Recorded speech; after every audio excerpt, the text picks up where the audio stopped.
Murozond's Rise is the second half of the Dawn of the Infinite Mega Dungeon that is coming to Season 3 Mythic Plus. This guide will give you everything you need to know to smash the dungeon from week 1. These guides are quick and efficient guides, so we're assuming you know not to stand in stuff and use the spells, etc. Instead, we will be covering the key mechanics which you need to understand to time the dungeon. Firstly, we have a nasty mob called the Twilight Magus, the cast called Corroding Volley which does massive damage and leaves a dot. Make sure you're interrupting this. Next, there are 3 mini-bosses in this area. The first is Valo. The mob drops a bulwark sphere which the tank must move the mobs out of as it reduces incoming damage by 50%.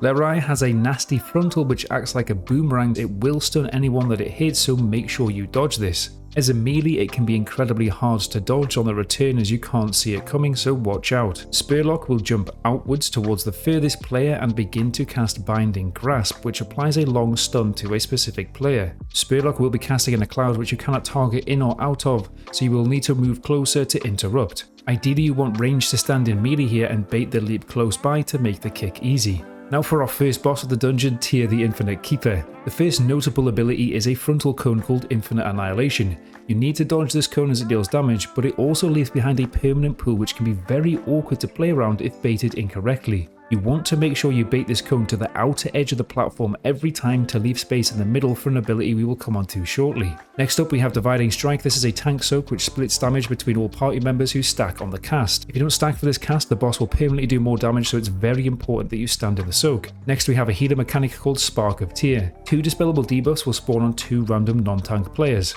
The debuff ticks for damage and either on expiration or when dispelled will do a large amount of AoE damage. This mechanic is very similar to the Thunder Dragon from Ruby Life Pools in Season 1, where you want to dispel one as soon as possible and then spot heal the other player with the remaining debuff. And finally, for the other main mechanic, when the boss reaches 0 energy, Siphon Oathstone will begin. This causes a series of orbs to spawn around the room which will head towards the Oathstone in the center. You must collect these orbs to stop them hitting the center and causing massive AoE damage. This is why we want the center of the room free from those pools that we mentioned earlier. It's worth noting that when you collect an orb, you will receive a stacking haste and movement speed boost up to a maximum of 5 stacks. So DPS want to make sure you're collecting as many as possible for that sweet extra damage. Now back to trash mobs. The next set are particularly nasty for AoE damage, so healers watch out here. The Watchkeeper Dragons do massive unavoidable AoE damage, and the Marauders have a cast called Chrono Sequence which A does AoE damage, but B also will apply a shield to all nearby mobs. This must be interrupted. Marauders will also do another uninterruptible AoE damage cast, so as you can tell, there's a lot of AoE damage here. Healers watch out. Next up we have the Dodgeball Gauntlet. This is a mini game which you need to run through the other side without being hit by any orbs or frontal cones. The smaller mobs here will cast the orbs and the big mobs do the frontals. If you were hit by anything, you'll be reset to the beginning. Mobs casts are smart, so they will cast in front of you and predict where you're heading. That means you cannot just run in a straight line. The best way of dealing with this is to take it slowly and wait for some casts before moving forwards. Once you've made it through the gauntlet, we have an open area covered in pools of sand which deal significant damage when you stand in it. You need to kill the fusion and displacement mobs to remove the ground effects and pave a way to the portals around the room. On death, these mobs do some AoE damage, so tanks do not pull too much or else you risk wiping the group. You have a choice of which boss to head to next. First, let's assume you're heading to Morchi. On this side, you will get a nasty mob called the Time Bender. This mob will cast Dizzying Sands which you need to interrupt as it will disorient players. We also have Wave Shapers and Rocketeers here which do a Fishbolt Volley or a Rocket Bolt Volley respectively. Both do AoE damage and must be interrupted. That's it for trash in this split though. Next, let's look at a notoriously awkward boss, Morchi. Firstly, there is a tank frontal called Sandblast, so just make sure you point this away from your party. Next, Morchi will spawn in a series of time traps on the floor of the arena. If you walk into the traps, you will cause an AoE explosion and also root yourself for up to 30 seconds. The root can be dispelled or removed with things like Blessing of Freedom or Tiger's Lust for example,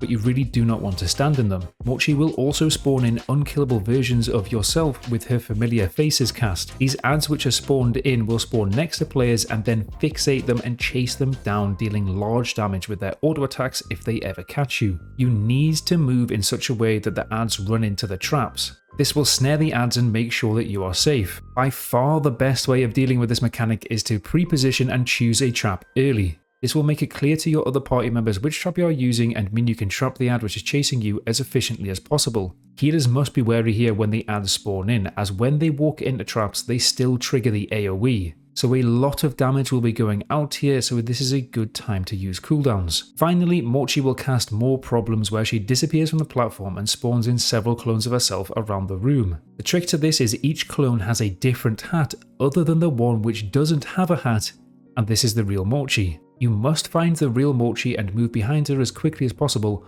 or else you'll be one-shot by this Dragon's Breath. The best way of dealing with this is literally for everyone to look out, find the right Morchi, and then ping her. Players must then head behind her, or you can head to the edge of the room which is on her side. You can dodge the Dragon's Breath just by being at the edge of the platform and at the same side as Morchi. Even if you're not directly behind her, you will still be safe. Essentially, as long as you use this and don't get caught in the middle of the platform, you should be okay. You don't have a lot of time, so it's very important you identify the correct Morchi quickly and move as soon as possible. That's it for Morchi though. For the next trash split, there will be Alliance or Horde mobs depending on the week. I'm just going to pretend only Horde exists, because honestly both sets of mobs do exactly the same things. The new mobs that I want to discuss are Raiders and Farseers. Farseers do a healing wave cast that heals mobs and needs to be interrupted, and Raiders do a rallying cry cast which increases mobs' health that also needs to be interrupted. Then we have the mini-boss, the Horde Destroyer or Alliance Destroyer.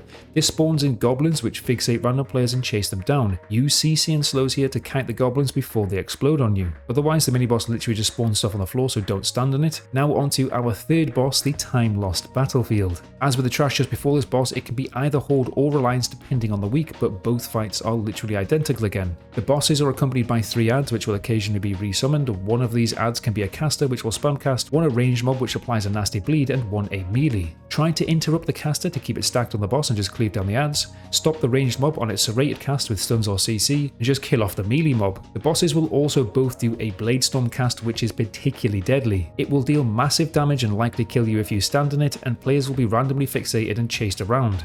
You need to make sure that you kite the boss around the edge of the platform, because there are friendly mobs in this arena which, if they die, will cause the boss to do massive AoE damage. They are particularly hard to see because they are neutral mobs, but like I said, just head to the edge of the platform whenever you get targeted and fixated by Bladestorm. That's it for this boss though, and honestly there is no new trash for our final boss split, so we are going straight onto our final boss, Chrono Lord Deos. This boss has 2 phases. The key mechanic for this boss is the Infinity Orbs, which are present in both phase 1 and 2. The Infinity Orbs spawn above 2 random players, prioritizing at least 1 ranged player whenever it can. The orbs slowly move towards the ground as long as a player is standing beneath them in this golden circle. If you leave the circle, the orb will accelerate towards the ground quickly. Whenever the orb reaches the ground, it will explode, dealing damage and leaving a debuff which increases the damage taken from any other orb. What this means is essentially that you cannot let both orbs explode at the same time or you will wipe. Instead, what you need to do is let one orb hit the floor quickly and then keep the second orb slowed by standing in the circle until the first debuff has expired. You need to do this by keeping one player in a golden circle and one player moving out. If you have only one ranged player in your group, this makes the mechanic significantly easier, as you can ask the one ranged player to always stay in their circle. If there are 2 ranged players, it becomes a little more difficult, and instead you should just assign a single player to stand in an orb and they always run into an orb even if it doesn't spawn in on them. In phase 1, the boss will also do a tank frontal which needs to be aimed away from your party at all times. Tanks just pay attention for this, as sometimes there are nasty overlaps. Next, the boss will be spawning in a series of ads which need to be killed as a priority. The key ad is the Infinite Keeper, which applies burn to random players, which does a lot of damage and needs to be dispelled. Upon dying, this Keeper ad will do 50% of the boss's HP and damage, so make sure you kill these as fast as possible. When the boss reaches 20% HP, the second phase will begin. In this phase, the orbs are still present that we discussed earlier, but now there is also a large AoE cast which is called Infinite Corruption. This A does unavoidable damage, but B will also spawn in a series of swirlies which you need to dodge. These swirlies leave behind pools which take up space in the boss room. The easiest way to deal with this is for the tanks to pull the boss around the edge of the room to avoid the pools. At 10% HP, Nosdorma will be freed, helping you out and granting you extra powers and spawning in friendly dragons. The fight is essentially won at this point as long as the tank can survive. That's it for this dungeon though. I wish you all the luck in the world for your Season 3 Mythic Plus journey. I will be releasing advanced guides later in the season for those of you that push, so if that sounds interesting, consider subscribing. As always, I want to give a huge thank you to all of my patrons. The consistent income from my Patreon, even though only a little right now, really does mean a lot, so a big thank you. I really do appreciate everyone. If you'd also like to potentially support me beyond a thumbs up and a subscribe, you can head on over there and check out what I offer in return. And finally, if you've enjoyed this guide, hopefully we'll see you in the next one. Peace.